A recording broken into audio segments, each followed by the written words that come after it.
Bienvenidos, bienvenidas, bienvenides. Mi nombre es Nahuel Peña Ayala. Soy fundador y coordinador del Círculo de Estudios Antiespecistas.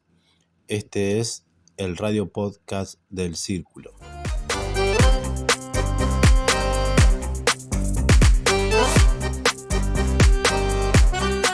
Hola, ¿cómo están? Hoy les quería leer un artículo que escribió Marco Maurizi para la revista Antídoto, revista que edita el colectivo Marxismo y Alianza por la Liberación Animal, que están ubicados entre Zúrich y Hamburgo, en Alemania. Bueno, no tiene tanta frecuencia la revista, pero tiene bastantes artículos, bastante material. Y también pueden encontrar más material en su página oficial, que voy a dejar en la descripción de este radio podcast, para poder seguir abordando algunos asuntos que vienen desarrollando en el marco del materialismo histórico, liberación animal y especismo. Especismo y materialismo histórico. Aunque existe una estrecha relación entre la explotación animal y la explotación humana, el movimiento de liberación animal no tiene ninguna crítica política económica, sino tiene en cuenta las causas y las implicaciones sociales de la opresión de los animales. Inevitablemente llega a sus límites y no reconoce su potencial revolucionario. Singer, quien lo popularizó a través de su libro más influyente, Liberación Animal. Singer define el especismo como un privilegio moral basado en la pertenencia a la especie, es decir, yo, como la idea de que los intereses de los animales humanos son inherentemente más importantes que los intereses de los animales no humanos. Esta es una definición teórica estrecha del especismo. Pero el propio Singer también introduce un punto histórico, la descripción del especismo, y trata de explicarlo citando a Aristóteles, Agustín, Tomás de Aquino, Descartes y Kant, para demostrar que la cultura occidental es esencialmente una cultura especista. Pero esto plantea problemas importantes, porque el especismo es una práctica, no solo un prejuicio moral. Por lo tanto, es necesario distinguir entre un lado material y un lado ideal del especismo.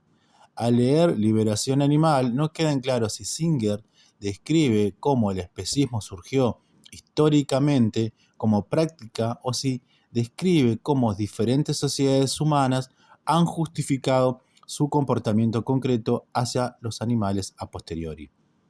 Singer parece no darse cuenta en absoluto de esta diferencia.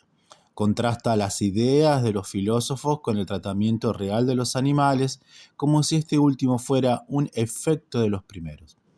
La razón de esta confusión y de esta incomprensión de las dimensiones materiales e ideales que Singer habla desde el punto de vista abstracto de la ética burguesa y no desde la perspectiva concreta de la política revolucionaria. El problema fundamental del antiespecismo metafísico fundado por Singer es que ignora la naturaleza histórica de la sociedad humana y la naturaleza social de la historia humana. Hay buenas razones para la ceguera histórica de los antiespecistas apolíticos. Su teoría solo tiene sentido mientras ignoremos cómo funciona realmente la sociedad. No es sorprendente que muchos activistas por los derechos de los animales rechacen un cambio político en las condiciones sociales reales y en cambio prediquen la liberación animal como una decisión moral e individual que afecta a todos, independientemente de quién sea uno, dónde o cuándo viva, o si todos siquiera existe. Como dice el lema, por los animales. Tanto las clases dominantes como las oprimidas no son más que nazis. Pero, ¿es eso realmente cierto? ¿Ambos tienen la misma responsabilidad por lo que sucede en el mundo de hoy? En la lucha por el cambio social, ¿debemos condenar a ambos como opresores de los animales? ¿Es esta una estrategia sensata para cambiar la sociedad? Como materialista histórico, tengo dudas sobre esto. ¿Cuándo surge el especismo? La cuestión de su origen no está clara porque el concepto de especismo incluye un lado material y otro ideal.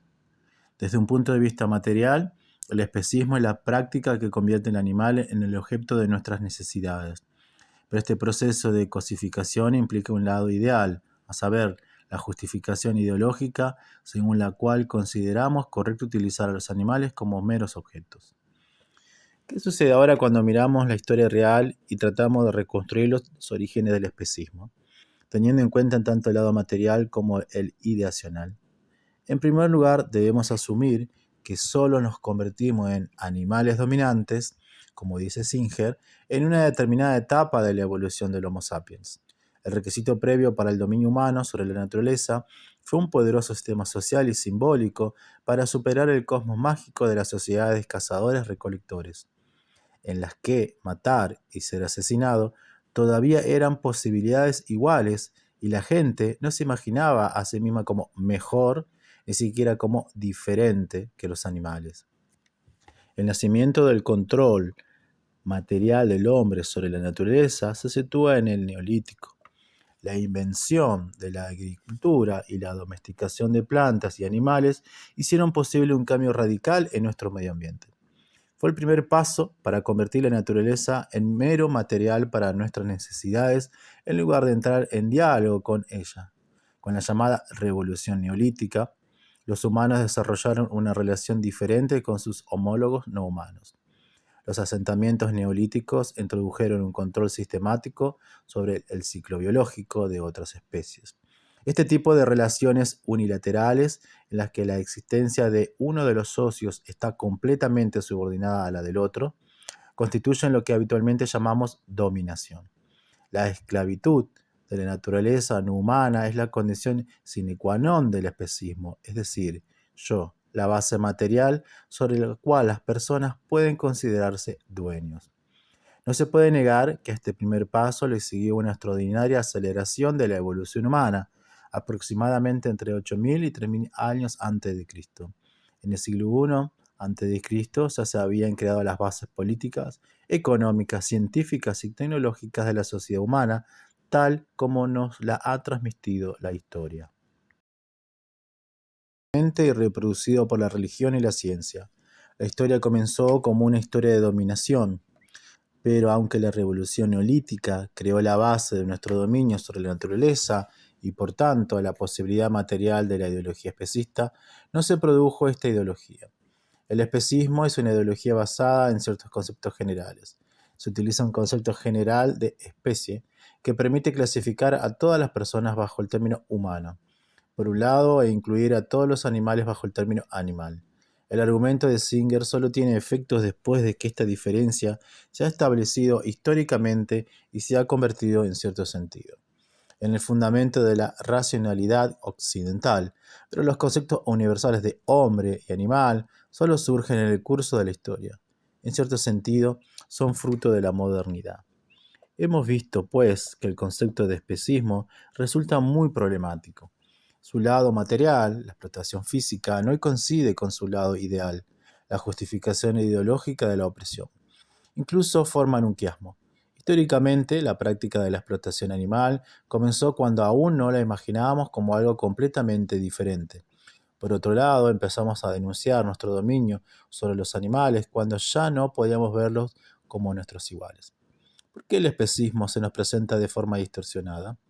Porque la versión metafísica del antiespecismo omite un detalle importante, que los humanos mismos son animales. Por eso, no solo debemos preguntarnos cuándo empezamos a oprimir a otros animales, sino también cuándo olvidamos que somos animales. El desarrollo humano comenzó hace 30.000 años, cuando los primeros Homo sapiens caminaron sobre la Tierra. Desde entonces, la dimensión cultural de la existencia humana, es decir, el producto del trabajo y la inteligencia humana, desarrollado hasta un grado nunca antes visto en la naturaleza. Marx y Engels escriben en la ideología alemana: se puede distinguir a los hombres de los animales por la conciencia, por la religión, por lo que se quiera. Ellos mismos comienzan a diferenciarse de los animales tan pronto como empiezan a producir su alimento, paso que está condicionado por su organización física. Al producir sus alimentos, la gente produce indirectamente su propia vida material, solo a través de un proceso. Así fue posible el surgimiento del yo humano. La historia es el espacio de esta autopoiesis, de la conciencia. La cultura humana, el espíritu, es algo que producimos concretamente. La diferencia entre humanos y animales no debe entenderse como una diferencia ontológica estática. están más preocupados por una actividad, una acción. Los humanos se diferencian, y esto hay que tomarlo en sentido literal, se hacen diferentes de los demás animales gracias a su historia.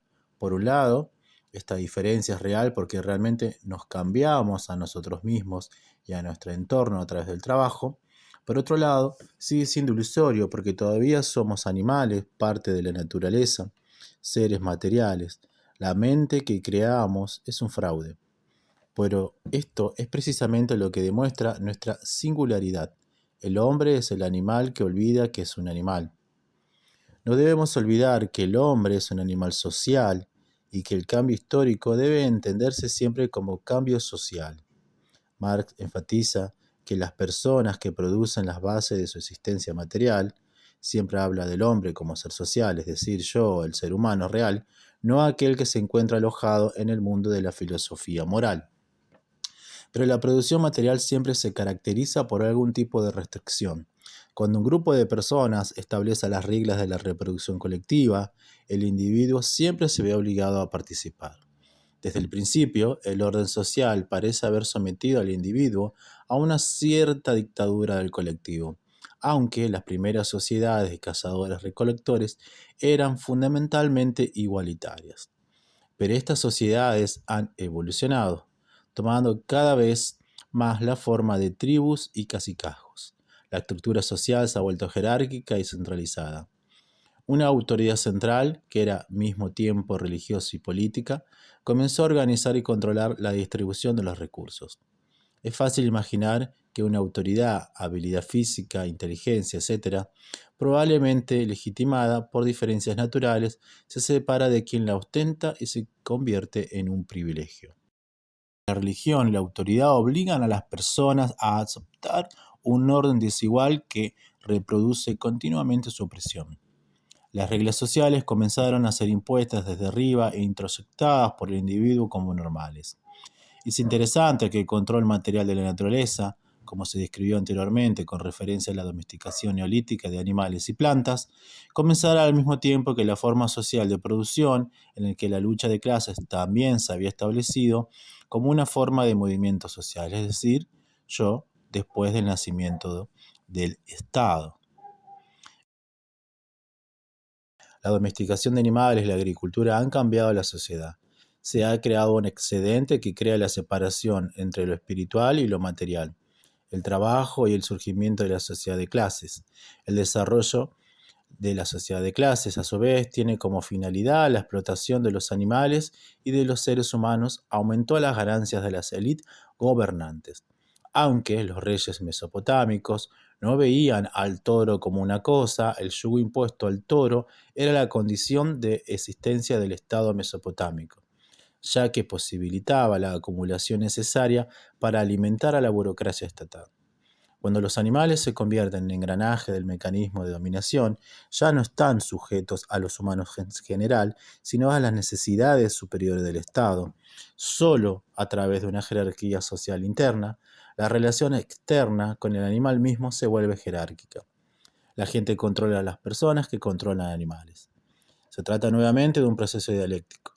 Si la esclavitud del toro hizo posible la esclavitud del hombre, la esclavitud humana aumentó la distancia entre la cima y la base de la pirámide. La descripción histórica anterior es ciertamente demasiado general, pero creo que es importante seguir trabajando en esta dirección, porque el especismo no es solo un prejuicio, sino una estructura social que debe ser sometida a un análisis sociológico e histórico detallado. Cuando descubrimos las causas sociales y las implicaciones del especismo, queda claro que la explotación animal y la explotación humana no son dos formas de opresión completamente separadas o diferentes. Al contrario, la liberación de los animales es idéntica a la liberación de los humanos. El núcleo del problema es la lógica destructiva del capital, una lógica que presupone ciertas estructuras sociales, sociedad de clases, explotación económica, poder estatal. Estas estructuras fueron creadas hace miles de años mediante la opresión de humanos y animales. Por lo tanto, el especismo solo puede comprenderse y combatirse si cuestionamos la estructura opresiva de la propia sociedad de clases. La idea es seguir comprendiendo, analizando, poniendo en debate cómo es que el antiespecismo metafísico o el antiespecismo clásico En fin, lo que se conoce en el activismo funciona y por qué creemos que tiene un método y un objetivo muy diferente del que se propone desde el antiespecismo político y tomándolo en serio como un proyecto político que pueda ser transformador por los demás animales.